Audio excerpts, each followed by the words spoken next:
Hello from Japan. This is J-Lab. This video will be part 2 of explaining Princess Mononoke. In the last video, I talked about Ashitaka's hardships and his worries. So, if you haven't seen it yet, check out part 1 first. And as I've said in part 1, Ashitaka has a relationship with 2 women during the movie. Like, he had a physical relationship in the movie. And yes, I do mean twice. Now, most of you may think there was no such reference, and I agree. But that is because Hayao Miyazaki portrays this in a way that very few people will understand. By understanding this reference, it becomes clear who passed down the legend of Ashitaka. Let me explain. Now, when you watch the movie, I think some people may find that Ashitaka is unfaithful, especially when watching the original Japanese version. When Ashitaka is banished from the village and is about to leave, a girl named Kaya comes to see him off.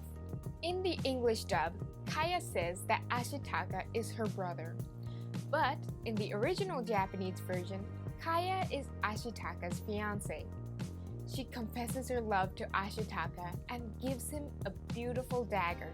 Ashitaka then receives the dagger with a dashing smile and says, "I too, I shall think of you always." And when he says, "I will think of you always," the most obvious meaning will be, "I love you too, and I will love you only." I hear a lot of people hate Ashitaka for this because he lets Kaya confess her love to him, smiles back and receives her gift, and then gives that gift to another woman. I mean, I'd be furious.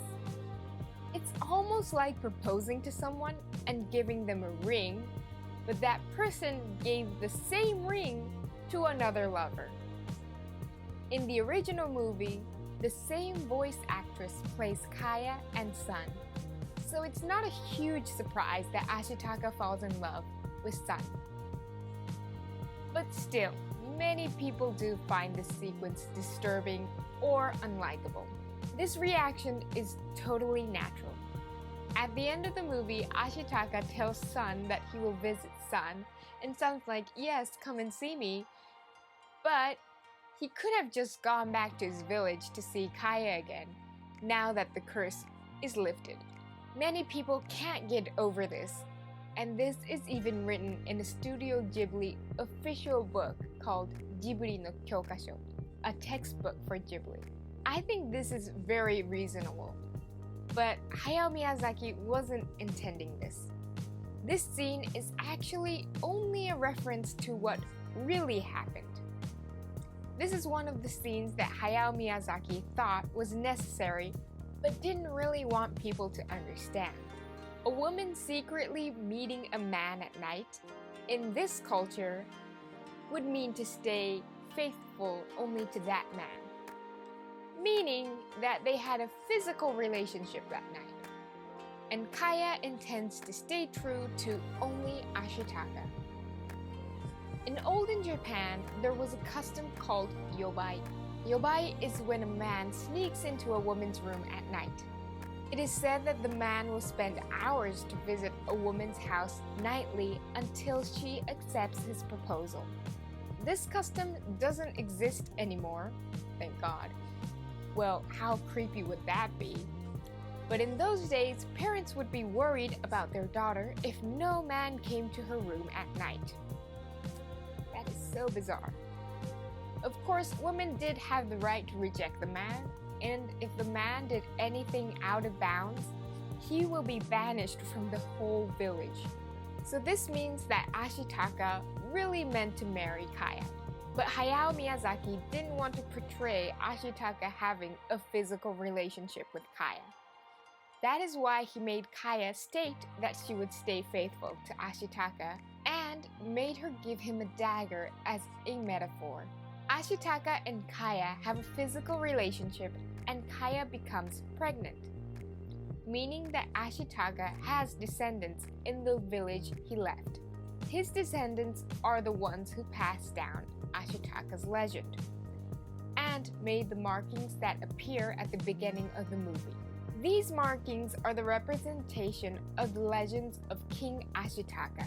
Furthermore, Kaya does not ask Ashitaka to take her with him or complains about him leaving. This is because she has already had a physical relationship with Ashitaka and receives a child. Kaya passes down Ashitaka's bloodline. Hayao Miyazaki wanted to make it clear that the two had a relationship, but didn't want to draw it out.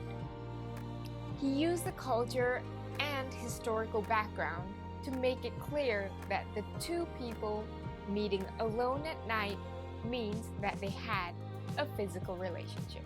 This is Hayao Miyazaki's way of showing what really happened. There is so much crammed in such a short sequence. There is no way that the audience could understand all this. You probably found all this really shocking, but there's actually one more scene in the movie that Ashitaka had a physical relationship. That is when Ashitaka is wounded and wakes up in Moro's den. Ashitaka wakes up in the den and looks at Sun sleeping vulnerably and with her legs showing. I know what you're thinking. She's just curled up in her fur cape. But Toshio Suzuki, the head of Studio Ghibli, told this story on the radio. When he first saw the storyboard, he immediately understood and asked Hayao Miyazaki if the two characters, Ashitaka and Sun, had a physical relationship in this scene. When asked something, Hayao Miyazaki always responds with a yes or no answer. But to this question, he tried to avoid answering. And after asking over and over again, he answered, "You should be able to understand that without me telling you." So, in Ashitaka's culture, a man and woman meeting at night alone means that they did have a physical relationship. But this still means Ashitaka is an unfaithful playboy who has had a relationship with two different women. But hear me out. Ashitaka was supposed to become the next leader of the village. And as king in this culture, he was supposed to have more than one wife in order to ensure his bloodline. This is a custom that exists in many other cultures, especially in olden days.